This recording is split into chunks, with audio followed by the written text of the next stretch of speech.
नमस्कार, आप देख रहे हैं हर्पल न्यूज और मैं हूं आपके साथ माधुरी तिवारी। खबरों की शुरुआत करेंगे, लेकिन उससे पहले नजर डालेंगे आज की हेडलाइंस पर। लखनऊ में किसानों की महापंचायत शुरू, राकेश टिकैत समेत कई किसान नेता मौजूद। टिकैत ने ट्वीट कर की ज्यादा से ज्यादा लोगों से पहुंचने की अपील। जेपी नड्डा आज से 2 दिन के यूपी दौरे पर, गोरखपुर में देंगे जीत का मंत्र। लखनऊ में लेंगे बीजेपी की चुनावी तैयारियों का जायजा। आज से 4 दिन के दिल्ली दौरे पर ममता बनर्जी, विपक्ष के नेताओं से भी मिलेंगी ममता, पीएम से भी कर सकती हैं मुलाकात। नवाब मलिक ने साधा समीर वानखेड़े पर निशाना, ट्वीट कर शेयर की निकाह की तस्वीर, कहा समीर तूने ये क्या किया। देश में 538 दिनों बाद सामने आए कोरोना के सबसे कम केस। पिछले 24 घंटे में 8,488 नए केस दर्ज किए गए, 249 लोगों की हुई मौत। किसानों के मुद्दों को लेकर लखनऊ में आज किसान महापंचायत शुरू हो गई है। इस महापंचायत में राकेश टिकैत, दर्शन पाल, बलबीर सिंह, राजेवाला, जोगेंद्र सिंह और उनके समेत किसान नेता मौजूद रहेंगे। बता दें कि इससे पहले भारतीय किसान यूनियन के प्रवक्ता राकेश टिकैत ने ट्वीट कर किसानों से अपील की कि ज्यादा से ज्यादा संख्या में लोग इस महापंचायत में पहुंचे। चलो लखनऊ चलो नारे के साथ उन्होंने रविवार को ट्वीट कर लिखा कि सरकार की ओर से जिन कृषि सुधारों की बात की जा रही है वो नकली और बनावटी हैं। इन सुधारों से किसानों की बदहाली रुकने वाली नहीं है। कृषि और किसानों के लिए न्यूनतम समर्थन मूल्यों को कानून बनाना सबसे बड़ा सुधार होगा। प्रधानमंत्री नरेंद्र मोदी तीनों कृषि कानूनों को वापस ले चुके हैं। इसके साथ ही पीएम ने किसानों से घर लौटने की अपील भी की थी। इस बीच किसानों के संगठन संयुक्त किसान एकता मोर्चा ने पीएम मोदी के नाम एक पत्र लिखा है, जिसमें उन्होंने एमएसपी समेत 6 बड़ी मांगे की हैं। पीएम मोदी को लिखे पत्र में संयुक्त किसान मोर्चा ने इस पत्र में एमएसपी की गारंटी के लिए केंद्रीय कानून सहित किसान आंदोलन की लंबित मांगों को उठाया है। आगामी उत्तर प्रदेश विधानसभा चुनाव को लेकर भारतीय जनता पार्टी ने कमर कस ली है। पीएम मोदी के बाद अब बीजेपी के राष्ट्रीय अध्यक्ष जेपी नड्डा यूपी के दंगल में उतर आए हैं। बता दें कि जेपी नड्डा आज से 2 दिन के यूपी दौरे पर रहेंगे। वहीं इस दौरान वो गोरखपुर में कार्यकर्ताओं को जीत का मंत्र भी देंगे, तो वहीं लखनऊ में बीजेपी की चुनावी तैयारियों का जायजा भी लेंगे। आपको बता दें कि इस दौरे के दौरान जेपी नड्डा गोरखपुर में जायजा लेंगे।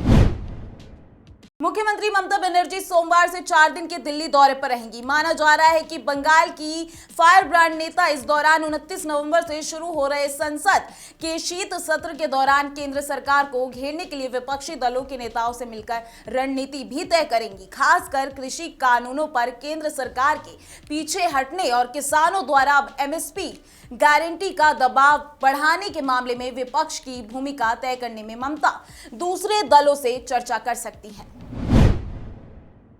राजस्थान में मंत्रिमंडल पुनर्गठन के बाद भी वहां कांग्रेस पार्टी में कलह खत्म नहीं हो रहा है, नजर नहीं आ रहा है और शपथ ग्रहण समारोह के चंद घंटों बाद ही राजस्थान कांग्रेस में असंतोष के स्वर उठने लगे हैं। उदयपुर से विधायक और वरिष्ठ पार्टी नेता दयाराम परमार ने मुख्यमंत्री अशोक गहलोत को चिट्ठी लिखी है। दयाराम परमार ने सीएम अशोक गहलोत को चिट्ठी लिखकर पूछा है कि क्या मंत्री बनने के लिए कोई विशेष योग्यता होती है। बता दें कि कांग्रेस के 6 वरिष्ठ विधायकों को मुख्यमंत्री अशोक गहलोत का सलाहकार बनाया गया है। इन सलाहकारों को राज्य मंत्री और कैबिनेट मंत्री का दर्जा दिया जा सकता है। समाजवादी पार्टी के संरक्षक मुलायम सिंह यादव का सोमवार को 82वां जन्मदिन है। इस कड़ी में यूपी के मुख्यमंत्री योगी आदित्यनाथ ने उन्हें जन्मदिन की बधाई दी है। सीएम योगी ने मुलायम सिंह को ट्वीट के जरिए जन्मदिन की बधाई दी और लिखा, उत्तर प्रदेश के पूर्व मुख्यमंत्री श्री मुलायम सिंह यादव जी को जन्मदिन की हार्दिक बधाई एवं शुभकामनाएं। प्रभु श्री राम से आपके उत्तम स्वास्थ्य और सुदीर्घ जीवन की कामना करता हूं। बता दें कि लखनऊ में जगह जगह पर मुलायम सिंह को जन्मदिन की बधाई देते हुए समाजवादी पार्टी के नेताओं ने होर्डिंग और बैनर लगाए हुए हैं। एनसीपी के वरिष्ठ नेता और महाराष्ट्र सरकार के मंत्री नवाब मलिक ने एनसीपी के मुंबई जोनल डायरेक्टर समीर वानखेड़े के खिलाफ मोर्चा खोल रखा है। नवाब मलिक ने पिछले कुछ समय में समीर वानखेड़े पर आरोप की झड़ी लगा दी है। नवाब मलिक ने एक बार फिर से समीर वानखेड़े पर ट्वीट कर हमला बोला। महाराष्ट्र सरकार के मंत्री नवाब मलिक ने ट्वीट कर वानखेड़े की निकाह की तस्वीर शेयर की है। नवाब मलिक ने समीर वानखेड़े पर निशाना साधा।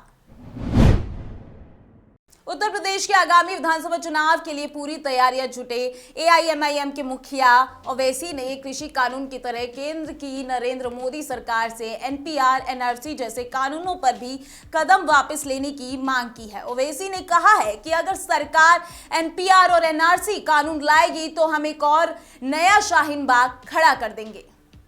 ये 3 कानूनों को, कृषि कानूनों को वापस लिया।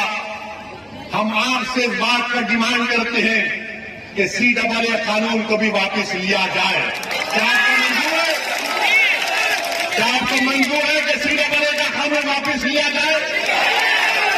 अरे अगर है मंजूर तो कहो मंजूर, ताकि मालूम हो जाए मोदी जी को, वरना बोलेंगे नहीं तपस्या किया था। सीएए का कानून वापस लेना चाहिए। क्यों लेना चाहिए? क्योंकि वो संविधान के खिलाफ है। वो संविधान जिसको बाबा साहेब अम्बेडकर ने बनाया था, जिसमें मजहब की बुनियाद पर कानून नहीं बनाया जा सकता। बीजेपी ने मजहब की बुनियाद पर भारत के संविधान में फंडामेंटल राइट टू इक्वालिटी, बराबरी का हक एक फंडामेंटल राइट है। उस कानून, फंडामेंटल राइट के खिलाफ कानून बनाया गया और हम मुतालबा करते हैं कि सीएए कानून को भी वापस लिया जाए। इंटरनेशनल मार्केट में कच्चे तेल के भाव में गिरावट देखने को मिल रही है। वहीं राष्ट्रीय स्तर पर पेट्रोल और डीजल की कीमतें स्थिर बनी हुई हैं। भारतीय तेल कंपनियों ने आज भी ईंधन की कीमतों में कोई बदलाव नहीं किया है। आईओसीएल के लेटेस्ट अपडेट के अनुसार 22 नवंबर को भी राष्ट्रीय राजधानी दिल्ली में पेट्रोल का दाम 103.97 रुपए, जबकि डीजल का भाव 86.67 रुपए प्रति लीटर पर टिका हुआ है। भारत की पहली स्वदेशी कोरोना वैक्सीन कोवैक्सीन को अब एक और कामयाबी मिली है। ब्रिटेन ने सोमवार से ऐसे लोगों के लिए अपने दरवाजे खोल दिए हैं जिन्होंने कोवैक्सीन लगवाई है। ब्रिटेन के इस फैसले से हजारों भारतीयों को बड़ी राहत मिली है। कोवैक्सीन ले चुके लोग इस मंजूरी का काफी लंबे से इंतजार कर रहे थे। ब्रिटेन की सरकार ने कोवैक्सीन के साथ साथ चीन की सिनोवैक और सिनोफार्म वैक्सीन को भी अप्रूव्ड वैक्सीन की लिस्ट में शामिल कर दिया। बता दें कि कोवैक्सीन भारत में इस्तेमाल की जाने वाली दूसरी सबसे बड़ी वैक्सीन है। देश में कोरोना संक्रमण के मामलों में गिरावट जारी है। बीते 24 घंटे में 11,000 से ज्यादा नए मामले सामने आए हैं। वहीं मौतों की संख्या 300 से नीचे है। वहीं 11,000 से ज्यादा लोग स्वस्थ हुए हैं। साथ ही एक्टिव केस की संख्या में भी धीरे धीरे कमी आ रही है। देश में सक्रिय संक्रमित मरीजों की संख्या अब 1,35,918 तक रह गई है। मार्च 2020 यानी 17 महीने बाद एक्टिव केस की संख्या इतनी कम हुई है। आंध्र प्रदेश में प्रलय से बेपटरी हुई रेल सेवा, 100 से ज्यादा ट्रेनें रद्द हो चुकी हैं। अब तक 33 की मौत हुई है और नदियों का जल स्तर बढ़ा है। बंगाल की खाड़ी में हुई मौसमी उथल पुथल से आंध्र प्रदेश के हालात बिगड़ते जा रहे हैं। राज्य के कई इलाकों में भारी बारिश का दौर जारी है। बारिश से जुड़ी घटनाओं में अब तक 33 लोग जान गंवा चुके हैं। वहीं 12 लोगों के गुमशुदा होने की खबर है। इसके अलावा राज्य में रेल संपर्क भी खासा प्रभावित हुआ है। दक्षिण मध्य रेलवे ने बताया कि नेल्लोर के पास पादुगुपाडु में रेल की पटरियों का हुआ नुकसान और 100 से ज्यादा एक्सप्रेस ट्रेनों को रद्द कर दिया गया है और 29 ट्रेनों के मार्गों में बदलाव किया जा रहा है। वहीं लगातार हो रहे बारिश के चलते राज्य में नदियों और जल परियोजनाओं में जल स्तर बढ़ गया है। इस खास बुलेटिन में बस इतना ही। देखते रहिए हर पल न्यूज। नमस्कार।